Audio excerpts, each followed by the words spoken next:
Vishnu Padaya, Krishna Prestaya, Bhuta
Satara Satasisi Mother of Divine Grace, A.C. Bhaktivedanta Swami Srila Prabhupada Ki Jai. All glories to the assembled devotees, all glories to the assembled devotees, all glories to the assembled devotees, all glories, Shri Shri Guru and Gauranga, glories to Srila Prabhupada.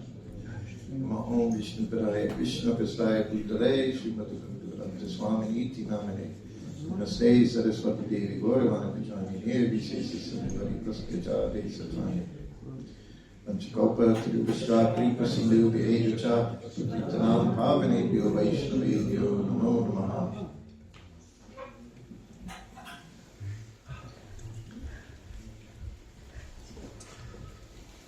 So we were just talking, perhaps tomorrow morning I'm going to play one video of a class I gave on Balaram Purnima in Vrindavan, opening of the 50th anniversary. Ram Nomi, I'm sorry, Balaram Purnima. Ram Nomi, which was a class I gave on Ram Nomi, the 50th anniversary of the opening of the temple and the installation of the deities. It was suggested by one of my godbrothers here, and I think it was, I didn't get to hear the class, but I keep hearing it was a really, really good class, so I'd like to also listen to it. I also heard that that many of you have been coming to the classes every day, day after day, and that tendency wasn't necessarily there, that after a few days, different people giving classes, the crowd would become less, not more. But anyway, I see everyone here every day, and I thank you all very much for being here. It encourages me to speak about Srila Prabhupada, and for me, people say, what's it like? You were with Prabhupada so much, and since Prabhupada is gone, so this is what it's like. You speak about him, you talk about him, you remember him. This is what we do. This is actually our whole process in Krishna consciousness. We know one of the first things Prabhupada did after the first canto, he produced Krishna book. He went right to the 10th canto, and in his own way he gave us all of the stories from Krishna book, all of the pastimes of Krishna and Balaram and the gopis and the gopas. And for us, that's what we would read over and over and over and speak about. So of course, speaking about the pure devotee, just like Krishna, it's ever fresh. I've been traveling now for almost 2 months. Been traveling around, just short of 2 months. And some of the classes I'm giving here are very similar to the classes I've given in Australia, 4 or 5 different places. And other places we traveled since then. Atlanta, we were in Atlanta for Panihati Festival, I think for the 4th year in a row. And then went to New York and New Vrindavan, and now here, and now we'll go to London for 10 days, 11 days in London. And they have many programs lined up there, 2 a day. That's how I feel. It's I'm thinking very difficult for me at this point. It's very wonderful, but it's not so easy. Traveling constantly is not an easy thing. Eating from different hands every few days, someone else is cooking for you. That's why Srila Prabhupada, he traveled with a servant, his cook. So we had consistency, and very important in your diet. 2 things are very important. You get rest, and you eat. Nice regulation, eat regulated. Those things Prabhupada did, and I had the privilege of helping do that, cooking for him every day. And every day I cooked very, very regular, his prasadam. Every day chapatis, every day dal. Most every day it was split mung dal. Every day. Every day it was plain rice, basmati rice. And then when available, Karela, bitter melon, fried. You would fry it in ghee with a little salt and turmeric till it became a little crispy. That also takes away a lot of the bitterness, but very, very good for the stomach. It helps digestion, also increases your appetite. then you start other things. So you always start with the bitter melon. Anyway, so that was my service, traveling with them. Answer the bell, give massage, and cook. So I'm thinking how doing this for, literally it's 80 days. Say, around the world in 80 days. I don't know, that was an expression I heard a lot of when I was young. And finally had to do it this time, around the world in 80 days. And I'm thinking, Prabhupada went around the world 15 times in 10 years. So it even becomes more of a marvel to see. And difficult doing this. You know, Vrindavan, of course, so hot. We're getting to experience that as well. Some of the devotees said we brought Vrindavan with us here to France. That is so very hot. All over. Here, all over Europe and England. It's hot. So, of course, leaving there, now we can't wait to get back to Vrindavan just to get to a nice regulated service in Vrindavan, or tiny little room there in Vrindavan. Of course, we have air conditioning in Vrindavan. Nowhere here air conditioning, because you're not used to this heat, and it's a rare thing to have this heat. Anyway, we're thinking of doing that. So this evening probably will be the last live class I'm doing this evening. And I was going to tell certain stories. I was thinking about Prasadam, and also Prabhupada waking us up when we were sleeping, always waking us up. Or if you're very, have many questions at this time, we could even do that, some question and answers. I don't know if you have lots of questions here. Maybe you have no questions. And if you don't, I can just start. She has a question. I know Mataji there has a question. If anyone else has any questions on anything we've discussed this far. I told you every day Prabhupada had chapatis. You know, he never ate chapatis until he was a grahasta. He said he wouldn't eat chapatis. He thought chapatis were for poor people. Would never eat chapatis. He was offered again and again chapatis. He told me once on the airplane, he was having his puris. On the plane, we always travel with puris and sabji, sometimes puffed rice, murti. But one day he was in a especially jovial mood. Of course, traveling on the airplane was very entertaining to be with Srila Prabhupada. Being in the temple room, you always knew what was going to happen. You go into the temple room, offer his dandavats before the deity, sit down, Guru Puja, give class, speak with the devotees, discuss philosophy, all these things would go on. But when he went outside into the world, outside of that Vaikuntha atmosphere, never knew what was going to happen. On the airplane, some things we knew what would happen. There was some even regulation on the airplane. Because we always traveled. We'd have our bag of prasadam. And sometimes Air India, different flights in 72, 73, we would even have the vegetarian meals on the plane.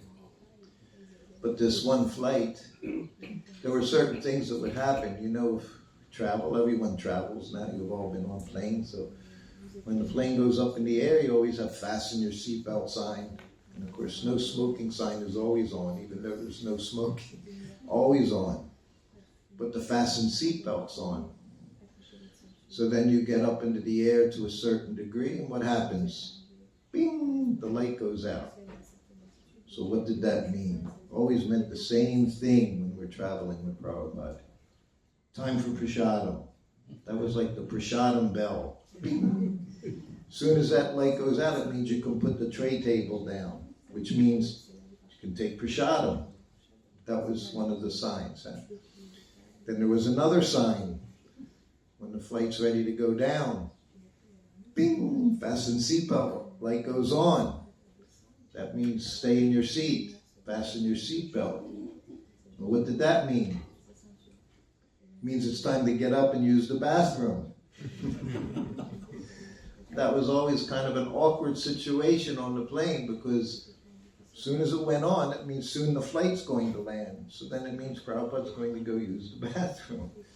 Which means I have to get up as well and walk him to the bathroom. So now we have two, what do you call them? Two radicals, you know? Yeah, two of us getting up. And you would always have the story, sit down.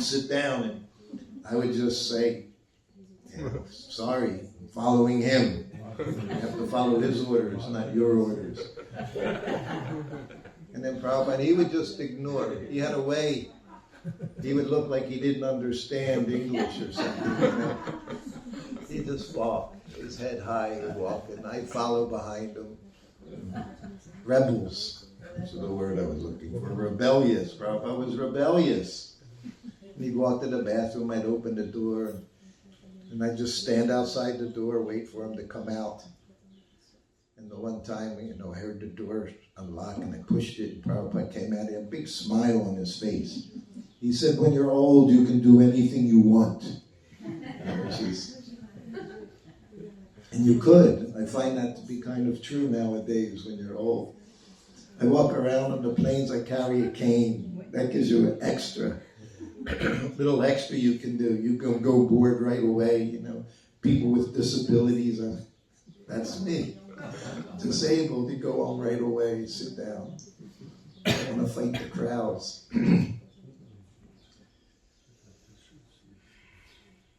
So he's sitting, light goes, fasten your seatbelt sign goes. Also immediately I put the tray table down, put the puris and sabji in front of Prabhupada. I'm sitting next to him. And he starts eating. And he just starts laughing. He said, when I was young, I would never eat chapatis. He said I had to have puris. And he's eating little, picking as he's eating, and he's talking. And he does a one-act play. When Prabhupada speaks, he speaks as all the different characters that he's going to characterize, all the ones he's going to talk about. He kind of speaks a little different. So he does like a whole drama by himself, one person.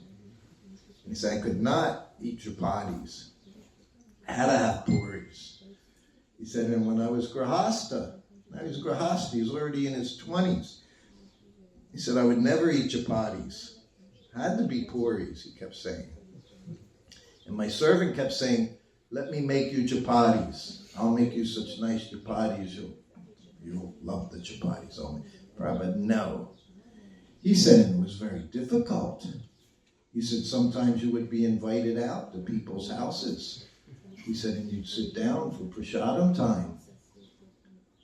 He said, they try to put chapatis on my plate. He said, what could you do? No, I don't want your chapatis. He said, it was a dilemma. He said, because I couldn't eat them. He said, I just would not eat chapatis. He said, but they're trying to serve them, he said, and it was very difficult. And he's eating as he's saying all this, and I'm just sitting beside him listening as he, again, goes back to a whole other time, 40 years ago. 40 years, speaking about 40 years ago. He said, and then they would think, oh, you're too good for our chapatis? So he's just carrying on. He's having a wonderful time speaking about his love for puris and his inability to even eat a chapati. Oh, you're too good for us? You won't take our chapatis? He said. And my servant kept insisting, let me make you chapatis. I guarantee you eat these chapatis. You'll love them. Then you'll eat chapatis. So finally, after so much him insisting, he said, I let him make chapatis one day. And I ate them, he said. Very expressive. Prabhupada was very expressive. He didn't just talk. Always expression. Always emotion in his voice. And I ate the chapati. He said it was so nice. Ever since, he said, I've been eating chapatis. Ever since. I told you, my chapatis, they were very kind to me. They always puffed up. Always puffed up, the chapatis I cooked for Prabhupada. A little ghee on the top, all the time. Another time, this was 1975, 50 years ago. Prabhupada is when he took his trip to Perth, Australia. And from India to get to Perth, at that time there was, there's no direct flights. Had to stop. Stopped in Asia, and then it stopped in Sydney. So it was a long flight. So everything was all set up. When he would get to Sydney, Mother Visa would bring him breakfast prasadam. We got there around 9 o'clock in the morning. So flying for several hours. So we're in the transit lounge. And the idea was Mother Visa is supposed to bring us breakfast prasadam. And we're sitting in transit lounge, and we're there 10 minutes, no Mother Visa. Prabhupada wasn't one to wait. He expected something, should be there. I told you, when you expect prasadam already, your stomach, digestion's beginning. You know in your mouth, when you're standing in line, you see something you like, already you can feel the juices in your mouth. It's just what happens. So you have to put something in there. No Mother Visa. I didn't tell you. Prabhupada, at different times, he would ring his bell. I'd go in his room. I've been ringing the bell for hours, he would say. Maybe it was 2 minutes instead of 2 seconds, 10 seconds. He would say, I've been ringing his bell for hours. Where have you been? He had a different time frame, like Lord Brahma. One day was a year. 1 minute was hours to him. So he's waiting for Mother Visa. He's not happy. Where is he? He's supposed to be bringing prasadam. This went on for a half an hour. No Mother Visa. No prasadam. We're sitting there. Prabhupada's not happy. And then we hear on the sound system, it's time to board the plane for the flight to Perth. And we hear the sound, and here comes Mother Visa, it's sannyasi. And he has the deity plates in his hand, right from the altar, right from the breakfast offering. He has the deity plates in his hand. And he comes up and apologizes. And Prabhupada, he said, I've been trying to get in here. He said, for the last half hour, I've been trying to get in. They wouldn't let me into the transit lounge. No one's allowed into the transit lounge. Prabhupada said, that's all right. Immediately, everything changed. That's all right, he said. And they're calling us. And he said, Mother Visa said, we'll just take the plates and we'll get them back to Melbourne or Sydney, wherever it was after.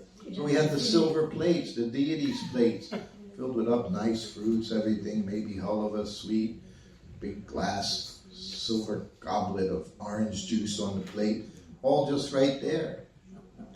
And it was one of the 2 flights that I was with Prabhupada when he flew first class. He didn't care for first class. He said, what's the use? We don't eat their food. We don't drink their drinks. He said, Prabhupada didn't need lots and lots of leg room. He said, why pay so much money for first class? But this was first class. And we were in 1A and 1B. 747 was the biggest airline at the time. In the coach area, there were 3 seats, 5 seats, and 3 seats.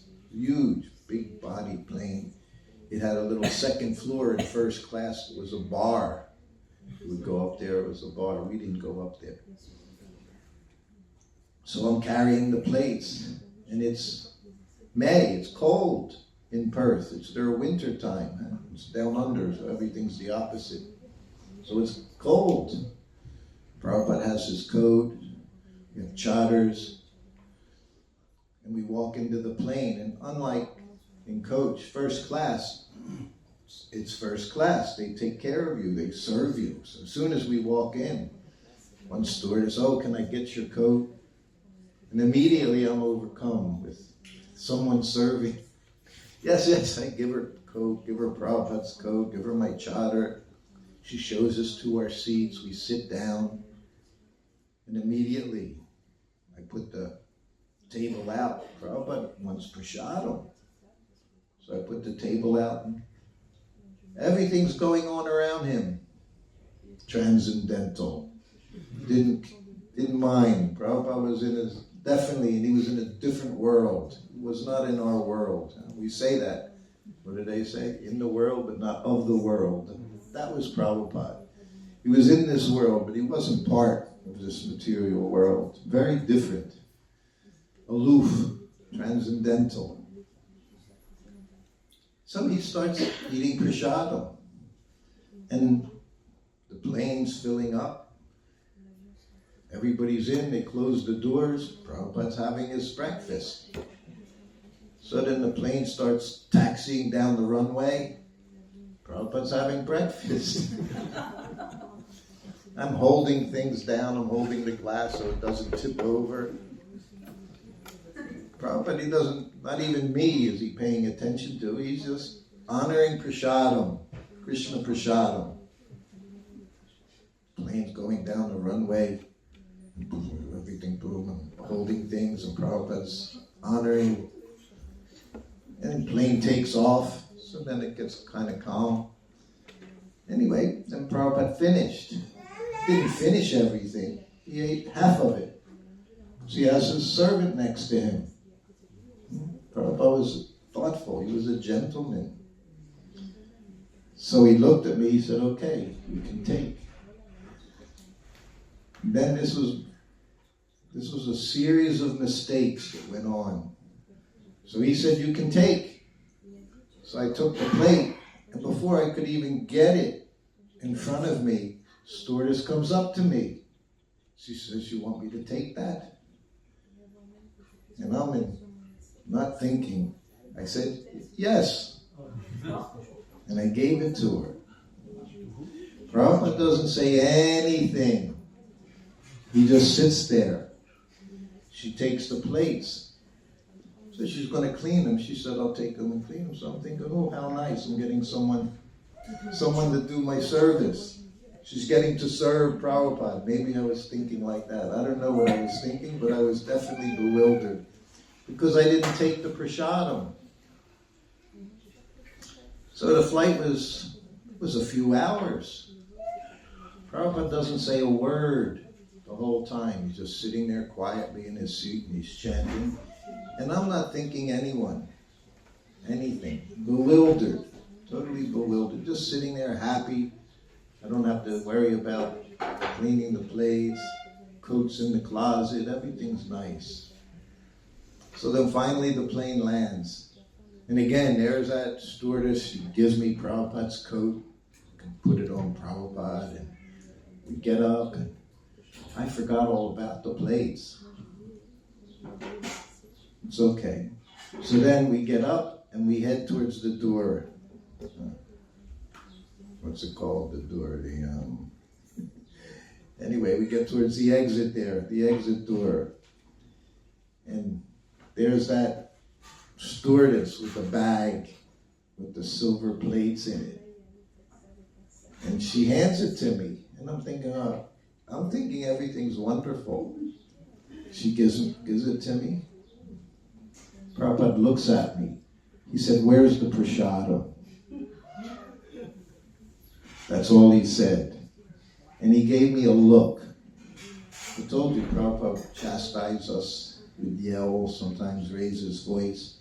He didn't raise his voice. He just looked at me. Say, that look was so loud. I would have rather he yelled at me. He looked at me like, you nonsense, fool, rascal person. You threw away Mahaprasadam. Mahaprasadam. Prabhupada's remnants, the remnants of the pure devotee.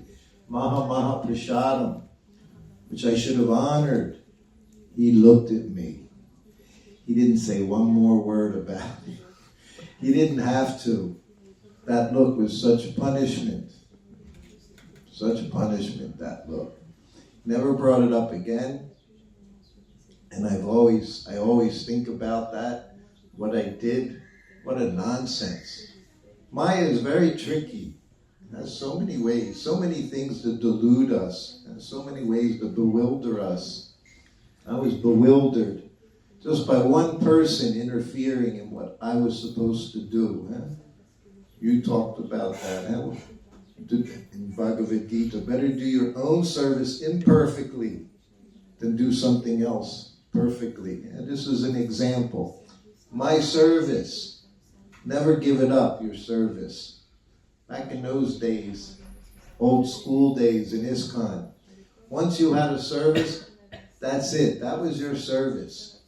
You didn't think, I'm not doing it today, I'll give it to someone else. No, you cherished that service. Forever, you would want to do that service. That's how we thought about our service. It was a blessing, it was a gift from Prabhupada to be able to do some service. It was a great honor, a privilege to have some service, whatever it was. The cleaning bathrooms, in the pujari room, in the kitchen, out in Harinam, whatever it was. You never just passed it on. We see this go on in Vrindavan where we live, Pujari. I'm not doing my service today, I found someone else to do it. No big deal. Prabhupada said, Pujaris, your whole life, once you go there on the altar to serve the deities, you should think, like Pankajangri and Jananivas. He said, your whole life you do that service. And they did. Jananivas still doing. It's all you do. You never give it up. Never give up our service. Most important thing we have. Huh? We had that yesterday, I told you. Service is love. What else do we have to offer? Except our service. And that's the contract you make. Time of initiation. And you become disciple. Voluntarily you accept your service. It's not forced, but you're already saying, I accept whatever you say, whatever you tell me to do, I'll do it. That contract is already there. It's not, you no longer have a choice. You made your choice. Surrendered to the spiritual master. Right there in Perth on a morning walk, Amoga, my godbrother Amoga was there, and I was there, Paramahamsa is there, and Prabhupada's walking. And he asked one of those questions. He said, so? He stopped. So, the spiritual master, he's simple or crooked? As soon as he said it, I know, uh-oh, it's a trick question. Because we know, what is a devotee? Simple, right? Devotee is simple. So Amoga is thinking, and of course, Prabhupada is simple. That shaking his head, Prabhupada very happily, no, he said, he's crooked. He said, just like all of you, I tricked you into chanting Hare Krishna. Tricked us into Krishna consciousness. What's the trick? When you join, what do you hear every day? I still hear it from people. They've been around 10, 20 years. They still think it applies to them. No hard and fast rules. Not true. So all we get is rules and regulations. Huh? You take initiation, the list of rules and regulations. We were at 26 2nd Avenue a few weeks ago. Prabhupada was there just a month or so. I don't remember the date of that letter. He put all the rules and regulations, handwritten. No associating with non-devotees. Rise early in the morning, cold bath, attend Mangalarti. Didn't start out that way with the people that came. They just chanted Hare Krishna very comfortably. Chant Hare Krishna, eat nice prasadam. Imagine, Prabhupada cooked. Imagine what it was like eating his prasadam that he prepared. But then all of a sudden, lots of rules and regulations. Crooked. Just like Krishna's crooked. I think this Krishna here, Radha Govinda Madhava, he's most crooked. His form very crooked. Crooked form. His hair is crooked. How they deal with us is crooked. We see this in Vrindavan. Krishna Balaram, they tricked us. Very good. My wife, she submitted very quickly. Me, it took years before I submitted to their cunningness, making us do so much there in Vrindavan. Retire. What a joke, retire in Vrindavan. There's no retirement for a devotee. All we do is serve until your last breath. That's Prabhupada's example. Lying there in the bed, the microphone being held to his mouth, translating Srimad Bhagavatam. Not going to Vrindavan for samadhi, chanting your 64 rounds a day, going to... No, that's not what he did. Now our business is to follow him. I told you that. First thing he said to me, follow me. That's our business. You don't make up your own rules and regulations. We have to follow his rules and regulations. Then you're successful. And that's our success. So that was another little prasadam episode. One of my most ashamed of that I did that. He left it for me. Imagine he left it for me and she just threw it in a trash can. Anyway. I told you every night, someone asked me, how strictly did Prabhupada follow this Chaturmas? I said he had milk every night I was with him, 2.5 years. So I guess the milk thing was definitely, that went out the window. Hot milk was most important. When they opened the temple, Krishna Balaram Mandir, Prabhupada said, so many of his disciples, they all have to have cow's milk. He told his management team for the opening of the temple were all GBC members. Jayatirtha was in charge of the deity worship. Bhavananda, he was the expert cleaner. He was in charge of making sure everything clean. Another person was in charge of the prasadam. All his top men, his most responsible people, he put in charge to see the devotees were taken care of. I'm going to London. That was one of their topics. Devotee care. Srila Prabhupada, devotee care. Our whole society is nothing but taking care of devotees. That's what ISKCON is. That's what Prabhupada did from the beginning. He took care of the devotees. In Mayapur, we were just talking about that yesterday amongst ourselves. He built a guest house. He didn't build a temple. He built a guest house for the devotees to stay. And then the following year, he built even a bigger guest house called the Long Wall. You've been to Mayapur, you see that building, the long building. It goes on, I don't know how long it is. Rooms for the devotees to be comfortable. When you would come and see him, you would come, people would come to his room. 1977. August, September 1977, Prabhupada's been lying in bed for 2 months, 3 months, not eating, barely drinking, just there in bed. Madhvisa and I came on the same airplane from Hawaii to Vrindavan. Same thing, whatever, 20 hours, 25 hours on the plane in airports. Madhvisa had just come back. He was a sannyasi, did so much in Australia. He developed Australia like no one else could at the time. Prabhupada went there 6 years in a row to Australia. Not an easy place to go to. It's far away from everywhere, Australia. Down under, literally. It's other side of the world. It's all by itself. Prabhupada went there 6 years in a row to help Madhvisa develop that place. Then he left, sannyas, he was gone. Then he was going to see Prabhupada after, I don't know, maybe it was a year or so after leaving.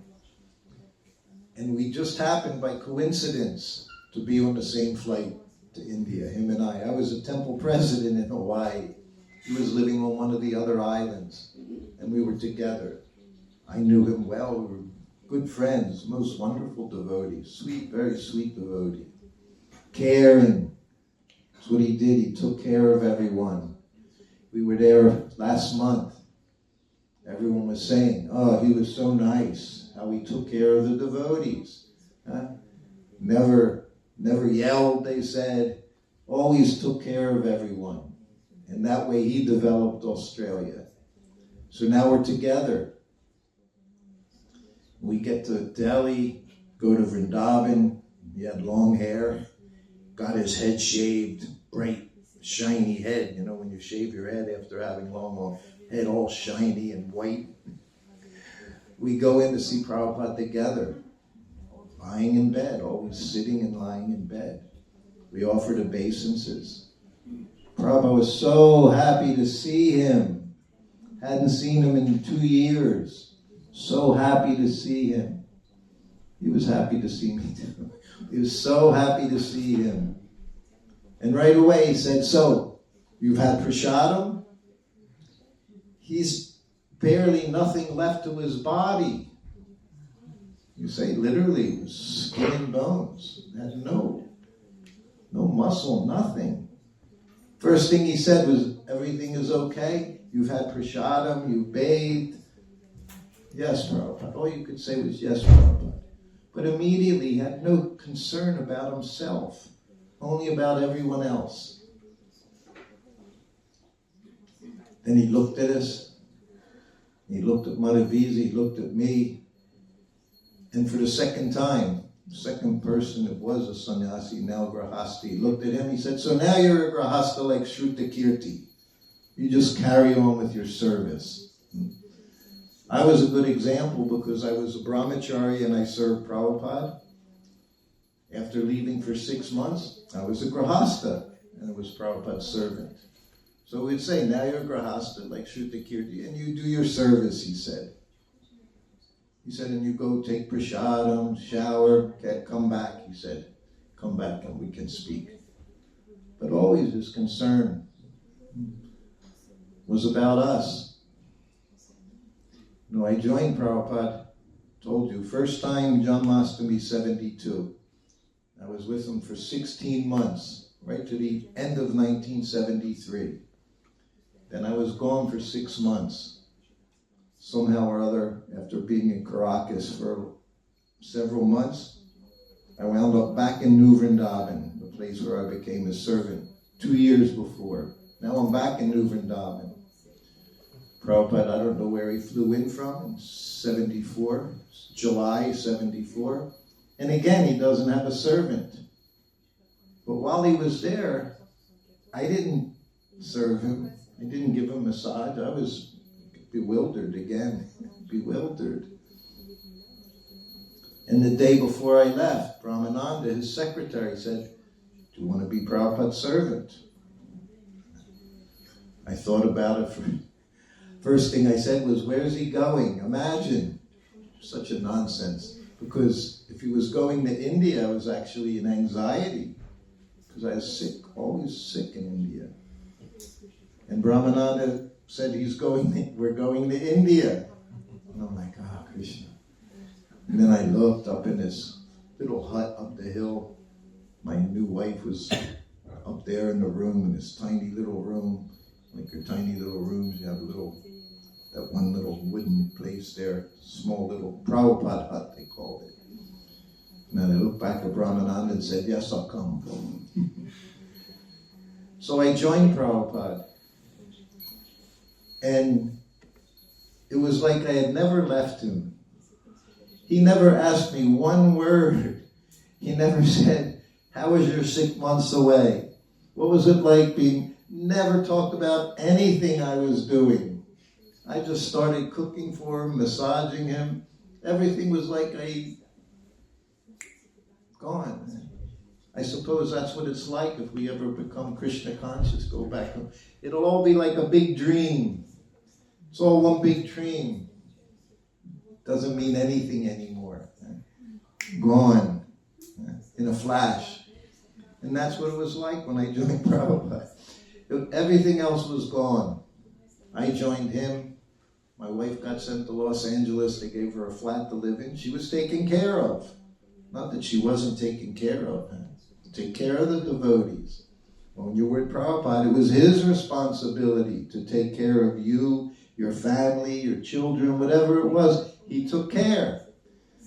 Not that you joined him and everything else finished. No. And he personally saw to it. Personally, again and again. All of us. Told you, Prajumna, his wife had a place, child had a place. Shamasundar, daughter Saraswati, little girl, taken care of. Everyone taken care of. Prabhupada would see to it, personally. He would go to places sometimes. He was in Los Angeles. The morning walk. Los Angeles actually gets cold.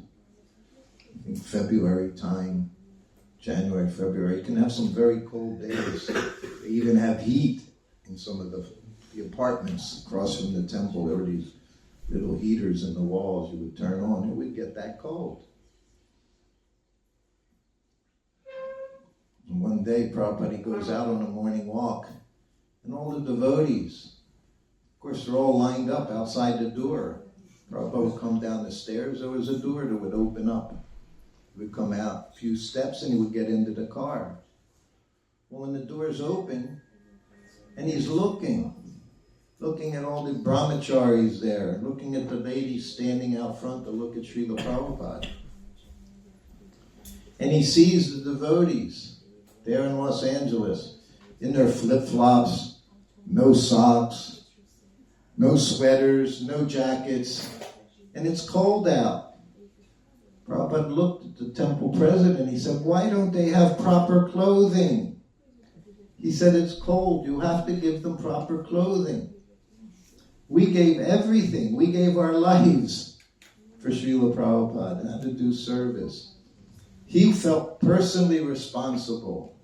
I always say everything personal. He saw, I remember Los Angeles when I was there. You can't imagine the way we lived in those days. You think you have some austerities. You don't know what austerity is in Krishna consciousness. We would line up to go in the shower. 4 o'clock in the morning, 50 men, brahmacharis in line. Ice cold water, no hot water. They would take the valve off of the hot water thing, so you didn't get to use hot water. Only cold water. Even there's 50 people in line, it didn't take long because they would only go in how long it took them to chant one mantra. Hare Krishna, Krishna Krishna, Hare Hare, Hare Ram, Ram. And the water's coming down, the cold water.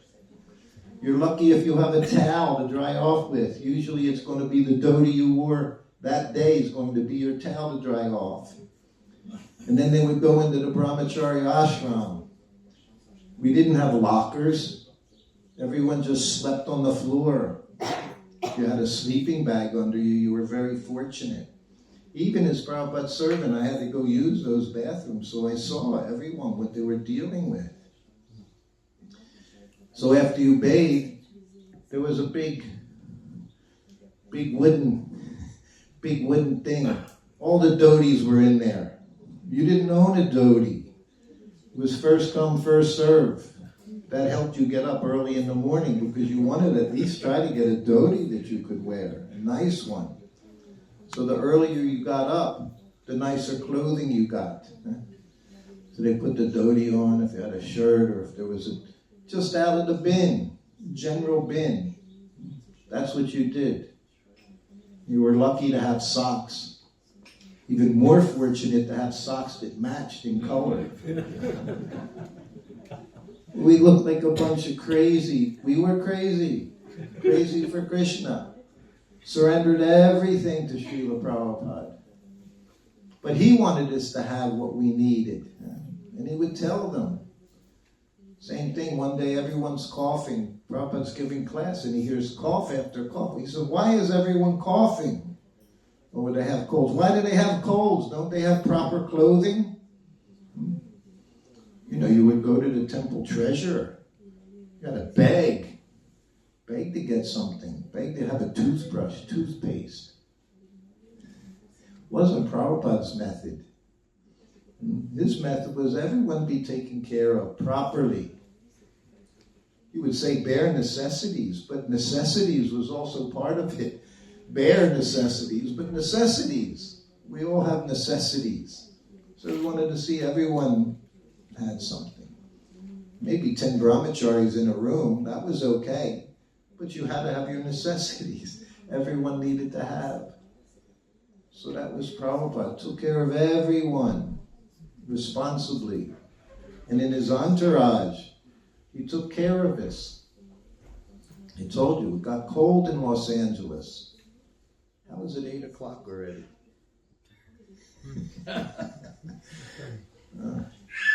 Should I go on a little longer today? The last one. Last. In Los Angeles. You know, we were traveling with Prabhupada, and I was also, actually Prabhupada said I was austere. And I was. I traveled with very little. Didn't have much. A couple dhotis, couple kurtas. But you would go from a hot place most of the time, and all of a sudden it's cold. One evening, Prabhupada is walking around in New Dwarka, Los Angeles, and he comes by the servant quarters. It's like 8 o'clock at night, 9 o'clock at night. I told you, the door is always open. And he looks at me, and I'm lying on the floor. And the gas stove, we had a gas stove connected to what was a heater. But now it's a gas stove because that's where I cooked for Prabhupada's lunch. And I have the stove on because it's so cold. And Prabhupada walks by, he says, "Do you have a blanket?" I said, "No, Prabhupada." He said, "Come with me." We went back to his sitting room. He said, took out of his drawer his key to the Elmira. He said, "Go into the Elmira and get a blanket." Yes, Prabhupada. So I go in and I find this beautiful orange saffron, shiny silk satin quilt. So I take it out. I said, "Is this so?" "Yes," he said, "Take it." So I go back to my room that night. I'm lying now. I have the quilt Prabhupada gave me, his own quilt from his Elmira, and I'm lying with the quilt over me, very happy. The next night I go downstairs. For some reason, I have friends. I had devotee friends in Los Angeles. And they invited me to come sleep down in the temple room. They would sleep in the temple room because the temple was so crowded. Anyway, I take my quilt and I go down there with the quilt. And we're all lying on the floor. And they look at me and they said, "Where did you get that?" And I said, "Prabhupada gave it to me." Imagine, I had it 2 days. I said, "Prabhupada gave it to me." And I just could see the look in their eyes. I said, "Do you want it?" It was Prabhupada's quilt. So I gave it to them. So then the next day comes, I'm back upstairs. Prabhupada's walking around chanting japa. He sees me lying on the floor with no quilt. He said, "Where's the quilt I gave you?" I said, so I told him what happened. I said, "These brahmacharis, Prabhupada, they saw it and I gave it to them."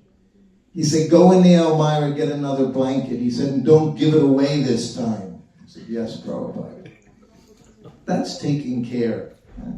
Taking care. When you're taken care of, don't be foolish. I was foolish. I always get everything Prabhupada gave, so many things he gave me, I gave it away. I gave so many things away.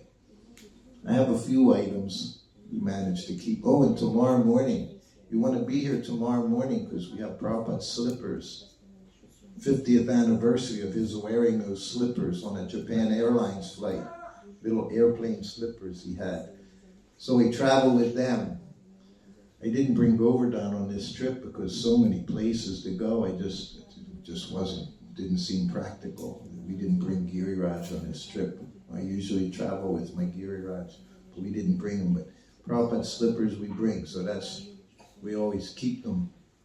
So I'll bring them tomorrow morning as a farewell present. Not leaving them here, not that much of a present, but everyone will get Prabhupada's slippers on your head before we leave for London tomorrow.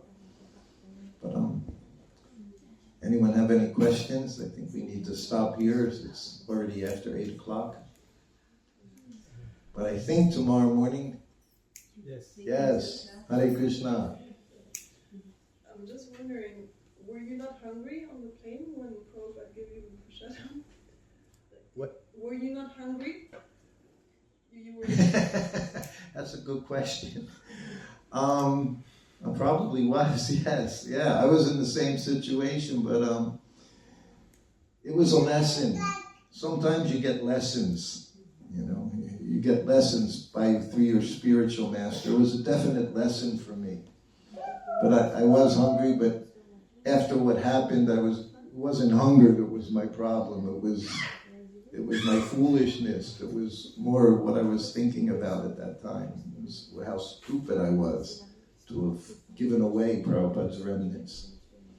Yeah, thank you. Yes. Did your family have some contact with Srila Prabhupada? Brother or father? Or... No. Father was long gone. He died when I was a child, 3 years old. My mother, she was a devout Catholic woman, went to morning mass every day, 5:30 in the morning. Her Mangal Arti mass in the church she would go to right up until she was 90 years old and died. She died on Janmashtami. That was also a gift by Srila Prabhupada. This process works. I can tell you, I haven't spent any time talking about different things like that, but yeah, I saw her after she left. I was in Ukraine preaching Janmashtami. I went there for 10 days. It was about 7 years ago or so, before the war. And she was in a hospice. And my sister said, no, go. You know, you'll be back in 10 days and she'll be here. But anyway, we went, and after traveling for 25 hours, I was in some small town in Ukraine in the morning, and I laid down, took a nap. And while I was napping, I saw my mother, like a dream kind. But I saw her, and it was like she had a chaperone on both sides, and she went whizzing by me, just like flying by. And as she passed by, I could see her, and she could see me, and she had a big smile on her face, and she just zoomed off. So I woke up right then, and I got on the computer, and my sister wrote, Mom died. It was right after early morning on Janmashtami morning. So that's the potency. Even someone like me, I saw her being taken to her next body. And she wasn't being taken by Yamadutas, that much I know. She wasn't being taken by the Yamadutas. I don't know where she went. Prabhupada said good Christians go to Christ Loka. And there Jesus teaches them Krishna consciousness. So something like that, I would think, happened. She had a little contact, not personally, but I'll tell you a short story, we'll end there. I was in Krishna Balaram Mandir, and I was giving Prabhupada massage before lunch one day. As you know, Prabhupada has a gamcha on, I have a gamcha on. He's sitting on a straw mat, and I'm beside him rubbing his chest. And my feet were crossed, but he could see them. They were outside of the gamcha. And I literally could see him staring at my feet as I was giving him massage. So as soon as I saw him looking, I tucked him in under the gamcha. Didn't want him looking at my feet. And after I tucked him in, and right away he looked at me. He said, "Your mother, is she beautiful?" And of course I was at the time 24 years old. My mother's like in her 50s. And, I'm thinking, I said, "Well, yes, Prabhupada, she was a very pretty lady. I saw pictures of her when she got married. Beautiful Italian woman, curly, long hair." And I said, "Yes, Prabhupada, she was a pretty lady." He said, "Oh." He said, "Because I'm looking at your feet." He said, "And your feet are very pretty." And they say that if you have pretty feet, it means your mother, she's beautiful. He said, so I wanted to see if it was accurate. So he didn't say who they were, but somebody says that. So in that way, he contacted my mother. And when my book came out many years later, back in 2006 or so, it was like, what, 76, 30 years later, my book came out. So, of course, I had to give a copy to my mother. And she went through it. And she said, yeah, I read that story. She said, Prabhupada said it on her birthday. He told that story on my mother's birthday.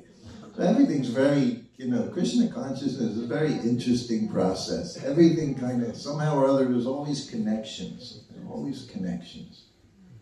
Just last night, the 29th, was last night the 29th? No, yes. Yesterday, the day before? Yeah, yesterday. Was your birthday? It was my birthday. Yeah, yesterday was the 29th. It was my birthday. And I had a dream about my nephew. My nephew died. How many years ago? 2 years ago he died. He was 50, maybe 52 years old or something. He died.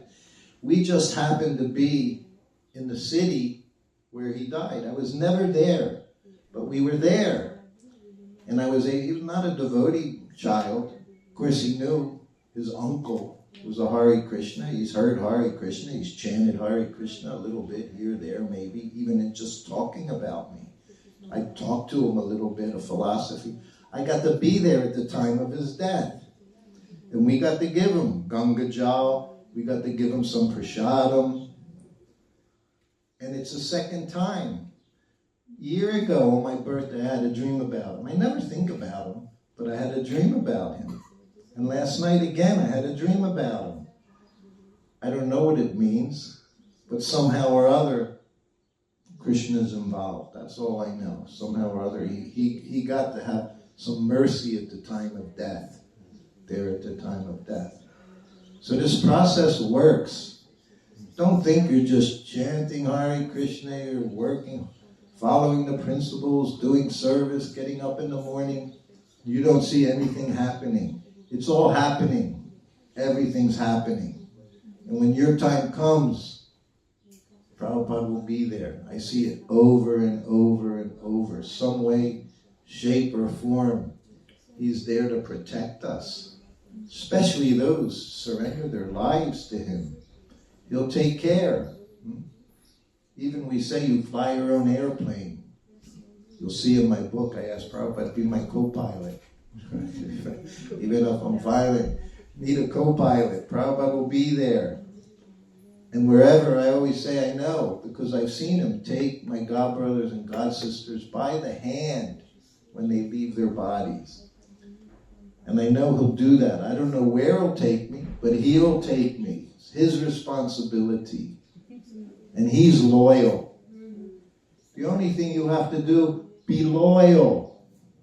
Don't think there's something else out there, spiritually, materially. There's nothing else out there better for you than trying to do a little service for Srila Prabhupada. Show him some appreciation for what he's given us.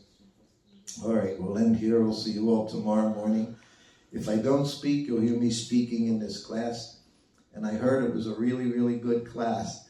So I'm looking forward to listening to it as well, to see what it is I said. I told you, Prabhupada, sometimes he'd call me in the room. Did you record class? I'd say, yes, Prabhupada. He said, play it. He said it was a good class.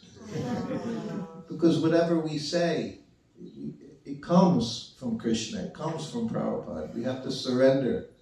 They give you the ability to speak. Otherwise, what can any of us say? We have no ability. Srila Prabhupada ki jai.